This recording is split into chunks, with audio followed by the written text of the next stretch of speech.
नमस्कार, मैं हूं मनोज वर्मा और आप देख रहे हैं अटेंशन। मध्य प्रदेश में विधानसभा चुनाव की तैयारी में जुटी बीजेपी पिछले चुनाव में हारी हुई 103 सीटों को जीतने के लिए नया दांव चलेगी। वो इन सीटों पर राष्ट्रवाद का तड़का लगाएगी। हारी हुई सीटों पर राष्ट्रवाद से जुड़े कार्यक्रम होंगे। बीजेपी के इस प्लान पर सियासत भी तेज है। कांग्रेस कह रही है कि बीजेपी कुछ भी कर ले, कुछ नहीं होने वाला है।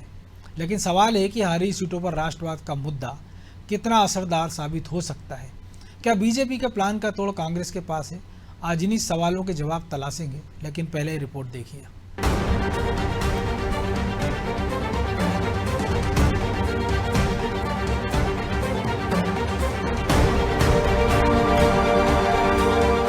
चुनाव से पहले बीजेपी का नया प्लान।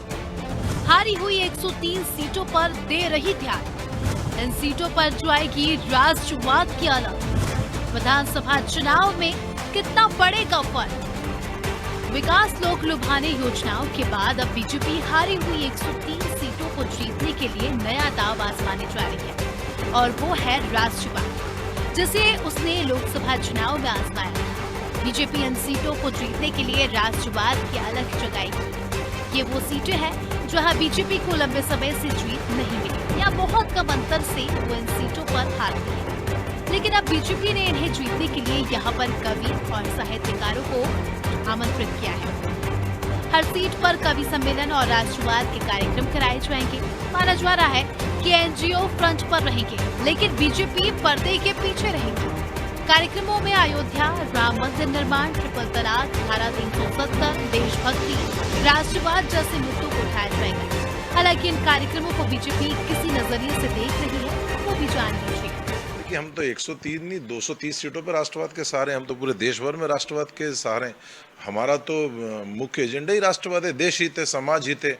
लगातार राष्ट्र हित की जो बातें वो हम करते हैं। हमने राम मंदिर के निर्माण का संकल्प लिया, धारा 370 हटाने का संकल्प लिया, 3 तलाक कानून को हटाया। यदि बात करें तो लगातार हम समान नागरिक संहिता की बात करें, तो राष्ट्रवाद तो भाजपा के मूल एजेंडे में, और भाजपा उसी एजेंडे पे काम करती है। देश हित, समाज हित, राष्ट्रवाद, ये हमारा मूल एजेंडा, और हम 103 क्या 230 सीटों पे इसी एजेंडे पे काम करते हैं। बीजेपी के लिए राष्ट्रवाद जीत का वो फॉर्मूला है जिसने केंद्र में बीजेपी की दूसरी बार सरकार बनवाई थी। लिहाजा बीजेपी इसी फॉर्मूले को एमपी की 103 सीटों पर भी आजमाएगी। हालांकि बीजेपी के इस राष्ट्रवाद वाले प्लान पर कांग्रेस निशाना साध रही है। कांग्रेस की माने तो जिन सीटों पर बीजेपी की नजर है, वहां कांग्रेस को ही जनता सपोर्ट करेगी, और इस बार बीजेपी की कोई भी चाल यहां पर नहीं चलने वाली है। उनसे राष्ट्रवाद की बात भारतीय जनता पार्टी करती है। भारत में नफरत फैला के, तो ये नफरत राष्ट्रवाद नहीं है। भारत में सबको एक साथ रखना जो है ये राष्ट्रवाद है। भारत में भारत के लोगों का ध्यान रखना ये राष्ट्रवाद है। भारत में सबको बराबरी का हक मिले, समान अधिकार, समान न्याय मिले, ये राष्ट्रवाद है। और रूल ऑफ लॉ हो, ये राष्ट्रवाद है। जो भारतीय जनता पार्टी करने जा रही है, जनता बेहतर जानती है, और जनता जो है ठान के बैठी है कि 23 में और 24 में उनको माकूल जवाब देगी। चुनाव कोई साबित हो, बीजेपी ने शुरू से ही हिंदुत्व और राष्ट्रवाद जैसे मुद्दे को प्राथमिकता दी। इसका नतीजा ये है कि बीजेपी लगातार सत्ता में काबिज होती जा रही है, और अब बीजेपी फिर से कांग्रेस की गढ़ मानी जाने वाली ज्यादातर सीटों पर राष्ट्रवाद की अलग जगाएगी। हालांकि कांग्रेस के पास बीजेपी के राष्ट्रवाद वाले फॉर्मूले की क्या काट है, वो कैसे अपने गढ़ को सुरक्षित रख पाएगी, ये बड़ा सवाल है। लेकिन इतना जरूर है कि विधानसभा चुनाव में हिंदुत्व और राष्ट्रवाद के मुद्दे जमकर उठेंगे। ब्यूरो रिपोर्ट, अनादि टीवी।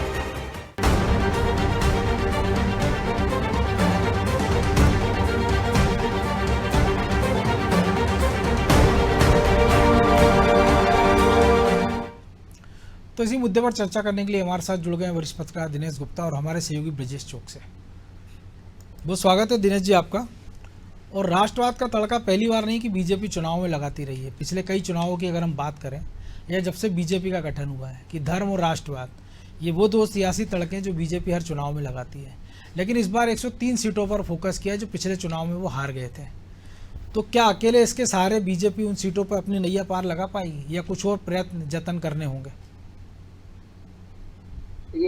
राजनीति में जरूरी नहीं है कि इसी तरह की बात हर बार जाए, हर जगह लागू हो जाए। बिल्कुल। तो 103 सीटें ऐसी हैं जो रिजल्ट में हर बार कुछ ना कुछ चेंज करती हैं, हर चुनाव में करती है। वहाँ राष्ट्रवाद और इस तरह की चीजें नहीं है, धर्म जैसी चीजों की बात नहीं होती। देखिए, जो मूल चीज, आप मध्य प्रदेश का मूल स्वभाव क्या है, आप इस स्वभाव को जब समझेंगे तो आपको ये खुद लग जाएगा कि ये राष्ट्रवाद और धर्म यहाँ कितने चलते हैं। आप जब से मध्य प्रदेश बना है तब से अब तक आप सारे चुनाव में देखिए कि क्या होता रहा। आप तो जो शिवराज जी जो चुनाव जीते, उनके नेतृत्व में जो चुनाव जीते गए, उनमें कभी कोई राष्ट्रवाद और धर्म रहा नहीं रहा होगा। तो अपने उस पर चुनाव जीते, अपनी क्षमता पर चुनाव जीते। इस बार पार्टी यदि राष्ट्रवाद पर जा रही है, राष्ट्रवाद की बात कर रही है, तो ये उनका एजेंडा नहीं है, उनकी जो है जो राष्ट्रीय उनका नेतृत्व है उसका एजेंडा है। मध्य प्रदेश में 1992 में जब बाबरी मस्जिद गिरी थी, उसके बाद 93 में जो चुनाव हुए थे, उसमें बाबरी मस्जिद का गिरने का फायदा भारतीय जनता पार्टी को नहीं मिला था। बिल्कुल, क्योंकि यहाँ आप जब बुंदेलखंड में जाएंगे वहाँ राष्ट्रवाद नहीं चलेगा, आप बिंद में जाएंगे एक अलग तरह की राजनीति है। निमाड़ मालवा में तो थोड़ा बहुत आप पोलराइजेशन कर ही लेंगे, ग्वालियर चंबल में क्या करेंगे। तो बहुत सारी सीटें हैं इसमें जो 103 सीटों पर लगा रहे हैं, तो उनका नेचर कैसा है, क्या वो राष्ट्रवाद के अनुसार वोट करती है, तो जो है उसमें हो सकता है कि उनको कुछ फायदा हो जाए। लेकिन जहां वो खुद उपचुनाव में हार गई थी भारतीय जनता पार्टी, तो उनका क्या होगा। आगर मालवा तो उनकी परंपरागत सीट थी, वहां किस तरह की राष्ट्रवाद पर जाएगी। बहुत सारी चीजें हैं। वो एक हो सकता है कि माहौल बनाने के लिए स्विंग कुछ वोट हो जाए, इस दृष्टि से कर रहे हैं। तो ब्रजेश जी, कई सारी चीज़ें जो हम देख रहे हैं, जो दिनेश जी भी कह रहे हैं कि 23 के बहाने 24 का एजेंडा भी सेट करने की तैयारी।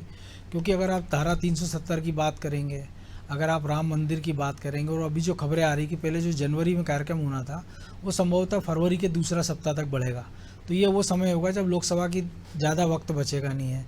देशभक्ति, राष्ट्रवाद के मुद्दे हैं। तो ऐसे में जब कांग्रेस सॉफ्ट हिंदुत्व की बात कर रही है, तो एक तरफ से बीजेपी भी यात्रा निकाल रही है, आदिवासियों की, दलित की, कांग्रेस भी निकाल रही है। हिंदुत्व की बात बीजेपी भी कर रही है, कांग्रेस भी कर रही है। अब एक नई चीज़ के साथ बीजेपी एक नए क्लेवर के साथ, नए तेवर के साथ। देखिए मनोज जी, राष्ट्रवाद का मुद्दा लेकर यदि 103 विधानसभा सीट पर बीजेपी जा रही है, तो आप सोचिए क्यों जा रही है। देखिए, मतदाता हर एक चीज़ पर वोट नहीं देता। वो विकास पर भी जा रही है, वो लाडली बहना योजना पर भी जा रही है, वो धार्मिक ध्रुवीकरण करने की कोशिश भी कर रही है, वो केंद्र की योजना और राज्य की योजनाओं को भी लेकर जा रही है। तो किसी मतदाता को हो सकता है महंगाई से प्रभावित हो, उसको महंगाई अखर रही हो, तो वो उस आधार पर वोट करेगा। कोई मतदाता आप देखिए धार्मिक ध्रुवीकरण के आधार पर मतदान करता है, उसको ये लगता है कि ये पार्टी सही लाइन पे जा रही है, हिंदुत्व के लाइन पे जा रही है, उसको ऐलान करता है, उस आधार पर करता है। एक मतदाता ये भी होता है कि वो राष्ट्रवाद के नाम पर, एक तो माहौल बनाना हो गया, राष्ट्रवाद के नाम पर चला जाता है। तो मतदाताओं में कहीं ना कहीं हर मुद्दे का असर होता है। किसी एक मुद्दे पर सरकारें बनती नहीं है, बहुत सारे मुद्दे काम करते हैं। यदि हम देखें कि यदि कोई खिलाफत में जाता है, भ्रष्टाचार का मुद्दा यूपीए सरकार को उखाड़ फेंकता है, महंगाई के मुद्दे भी पहले असरकारक रहे, लेकिन उसके साथ साथ बहुत सारी चीजें रहती है। जो वोट बैंक है, जो वोट बैंक है वो तो मिलता ही है यदि बीजेपी का वोट बैंक है। राष्ट्रवाद के नाम पर यदि उसके पास कुछ प्लस हो जाता है तो निश्चित तौर पर उसको कोशिश करना चाहिए। और हमने देखा है कि अब दौर जब है बदल गया है, तो आप देखिए कि मध्य प्रदेश में यदि माहौल बनाने की कोशिश है, दूसरे मुद्दों को यदि आपको पीछे धकेलना है क्या, उसके लिए राष्ट्रवाद को लेकर आ रहे हैं क्या, क्योंकि इसमें खास बात यह है कि पार्टी पर्दे के पीछे रहने वाली है, और जो राष्ट्रवाद का जो अलग जगाएंगे वो कभी जगाएंगे मनोज जी। तो यदि कवि सम्मेलन के माध्यम से एक माहौल बनाने की कोशिश करती है, उसको अपने पक्ष में भुनाने की कोशिश करेगी बीजेपी। ये रणनीति का हिस्सा है। उन सीटों पर जहां पर कांग्रेस जीतती आई है या कांग्रेस जीती हुई है, वहां पे उन सीटों में यदि उनको कुछ मतदाता इस नाम पर मिल जाते हैं तो इसकी कोशिश की जा रही। बाकी हम देखते हैं कि कांग्रेस भी लगातार किस पर हमला करती है, नरेंद्र मोदी की कार्यकाल पर भी हमला करती है, शिवराज के कार्यकाल पर भी हमला करती है। यदि वो मोदी के हमलावर होती है तो वहाँ राष्ट्रवाद का मुद्दा हो सकता है बीजेपी के लिए प्लस हो जाए। यदि वो शिवराज जी को हम पर हमला करती है मध्य प्रदेश के मुद्दों पर, तो हो सकता है कमलनाथ जी के मुद्दों की बात होगी।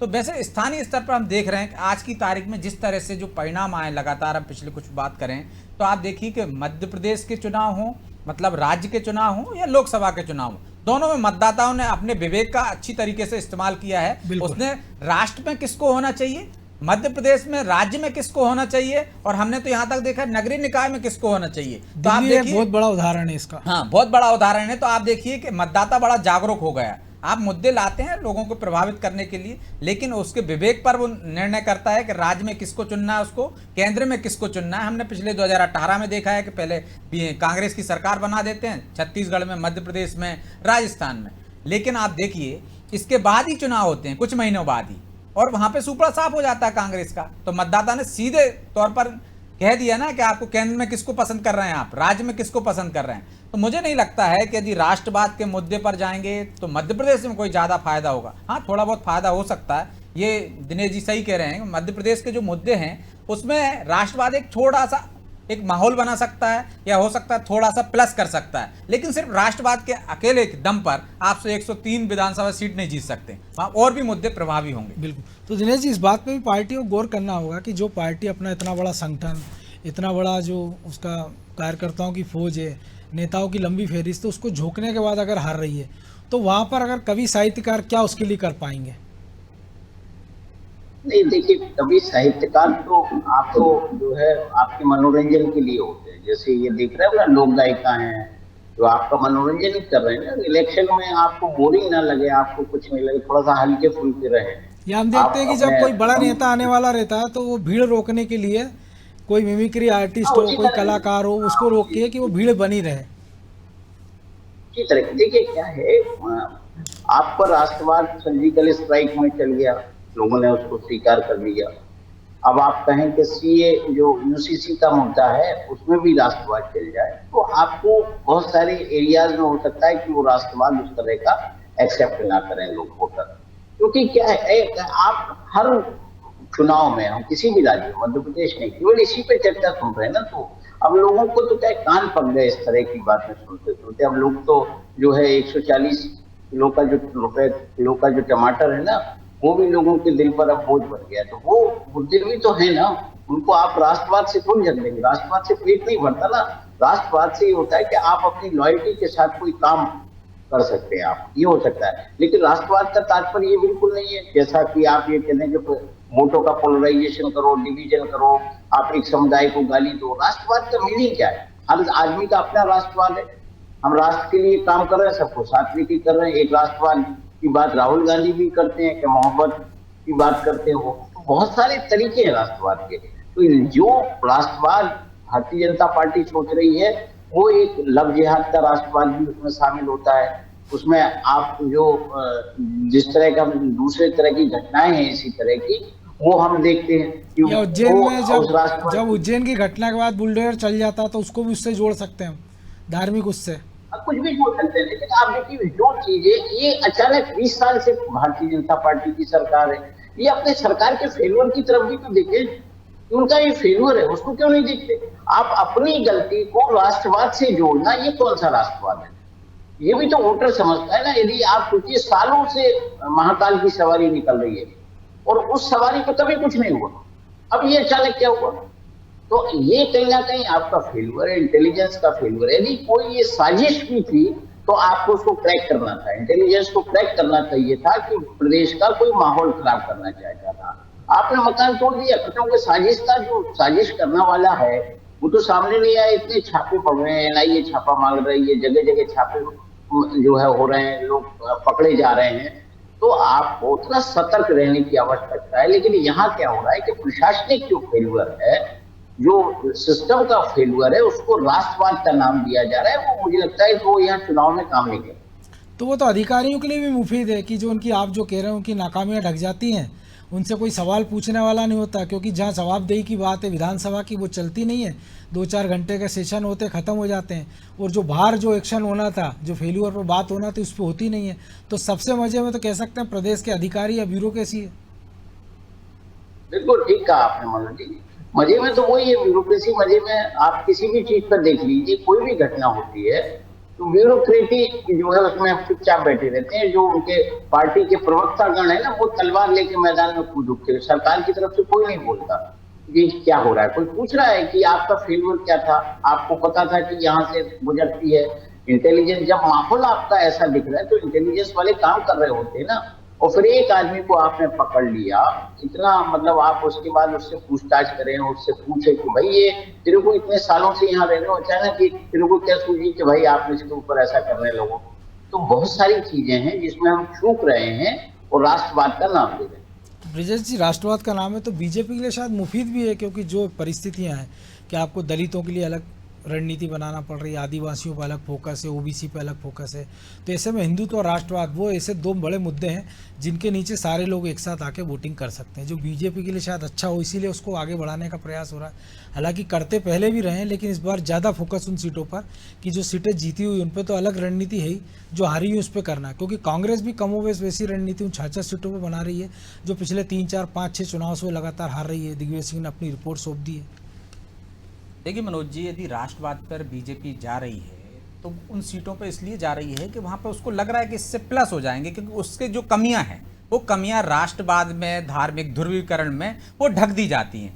यदि जो राष्ट्रवाद का मुद्दा है, ऐसे मौके आ जाते हैं, यदि उज्जैन में जो घटनाक्रम हो गई तो एक वर्ग ऐसा है जो प्रभावित होता है इन मुद्दों से, धार्मिक ध्रुवीकरण हो जाता है। आप देखिए कि किस तरह से उसको प्रचारित किया जाता है या किस तरह से वो सामने आता है, तो उसका फायदा बीजेपी को मिलता है निश्चित तौर पर। और जब कांग्रेस उन्हीं की पिच पर जाके खेलने लगे, वो भी हिंदुत्व की बात करने लगे, वो भी उसी तरह की बात करने लगे, तो मुझे लगता है कि बीजेपी के लिए और आसान हो जाता है। इसलिए वो कोशिश करती है कि कांग्रेस उसकी पिच पर आकर खेले। वो राष्ट्रवाद की बात करती है, वो इस तरह के राष्ट्रवाद की बात करती है जो उज्जैन में घटनाक्रम हुआ है, ताकि इससे एक बार उसके छाते के नीचे आ जाए, हिंदुत्व के छाते के नीचे। और जब हम देखते हैं कि कांग्रेस भी उसी की बात करने लगती है तो निश्चित तौर पर बीजेपी को फायदा होता है। और क्यों ना राजनीतिक दल वो काम करे जिससे उसको फायदा हो, वोट में कन्वर्ट हो, तो उसको करना चाहिए और वो कर रहा है। हर राजनीतिक दल करता है। क्या वजह है कि धर्मनिरपेक्षता की बात करते करते कांग्रेस अचानक हिंदुत्व की बात करने लगी, मंदिर में श्रेय लेने लगी, वो तमाम वो चीजें करने लगी जो बीजेपी करती आ रही थी। हनुमान चालीसा का पाठ करने लगी। क्यों कर रही है?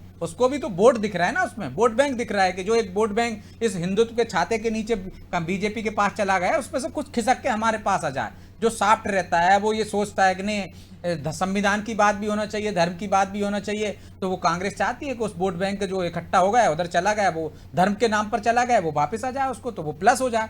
तो जो छोटा छोटा वोट बैंक होता है, मैं कह रहा हूं हर चीज, महंगाई एक मुद्दा है, बहुत सारे मुद्दे हैं मनोज जी, लेकिन राष्ट्रवाद भी थोड़ा मुद्दा है, थोड़ा असर करता है, कुछ लोगों को प्रभावित करता है। और यदि कांग्रेस इस पिच पर आकर खेलने लगे, वो भी राष्ट्रवाद की बात करने लगे, तो बाकी के मुद्दे पीछे रह जाते हैं, गौण हो जाते हैं। एक मुद्दे पर ध्रुवीकरण हो जाता है। यदि कोई धर्म की बात करने लगेगा, यदि कोई ऐसा घटनाक्रम हो जाता, तो आप देखिए पिछले लोकसभा चुनाव में पुलवामा एक घटनाक्रम होता है, एक घटनाक्रम पर राष्ट्रवाद की अलग जग जाती है और बाकी के सारे मुद्दे हैं वो पीछे छूट जाते हैं। हमने कई राज्यों में भी देखा मनोज जी, असल मुद्दे कई बार पीछे छूट जाते हैं। तो असल मुद्दे यदि जो सरकार की एंटी इनकम्बेंसी को की वजह से हैं, उन मुद्दों से यदि पीछे छुड़ाने के लिए एक पार्टी कोशिश कर रही है, तो विपक्ष का दायित्व बनता है कि वो उस मुद्दे पर ना जाए, वो असल मुद्दों पर टिकी रहे। तब मतदाता कम से कम ये सोचेगा कि किस बात पर उसको वजन देना चाहिए, किस बात पर, किस आधार पर, किस मुद्दों पर उसे मतदान करना चाहिए, ना कि राष्ट्रवाद पर करना चाहिए। यदि कांग्रेस राष्ट्रवाद की बात करने लगेगी तो मुझे लगता है बीजेपी के लिए मुफीद होगा।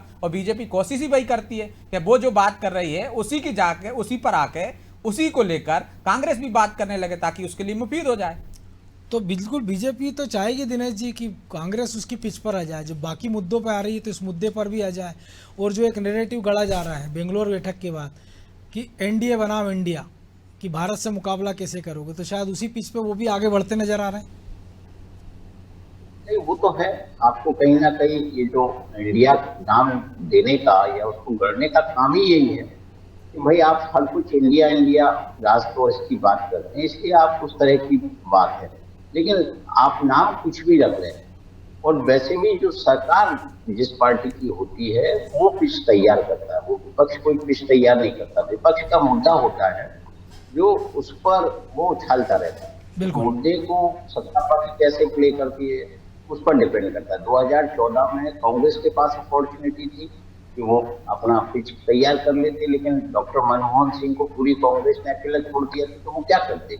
जब कांग्रेस ने तय कर लिया था कि हमें विपक्ष में बैठना है, तो वो बैठे हुए विपक्ष में। जब इच्छा करेंगे तो फिर वो उन्होंने किसी राष्ट्रवाद की जरूरत नहीं पड़ेगी, वो तो उसी धर्मनिरपेक्षता पर सत्ता में आ जाएंगे। बिल्कुल। चलिए, अब इस पर लंबी बहस होगी, फिर कभी और चर्चा करेंगे, लेकिन बहरहाल वक्त की कमी है। बहुत धन्यवाद गुप्ता जी। तो निश्चित तौर पर हारी सीटों पर राष्ट्रवाद का शोर, और ये पहली बार नहीं है कि राजनीतिक दल इस तरह का हल्ला मचाते हैं, बात करते हैं, क्योंकि बीजेपी की अगर हम बात करें लगभग हर चुनाव पे इस पर बात होती है। लेकिन अगर इस बार जिस प्रकार से वो साहित्यकारों को, कवियों को, बाकी लोगों को आगे ला रही है, एनजीओ की मदद ले रही है, तो जाहिर सी बात है उसके दिमाग में कुछ ना कुछ खिचड़ी पक रही है। अब वो खिचड़ी क्या है उस पर भी आने वाले वक्त में हम चर्चा करेंगे। फिलहाल अटेंशन में इतना ही, मुझे दीजिए इजाज़त और आप देखते रहिए अनादि टीवी। नमस्कार।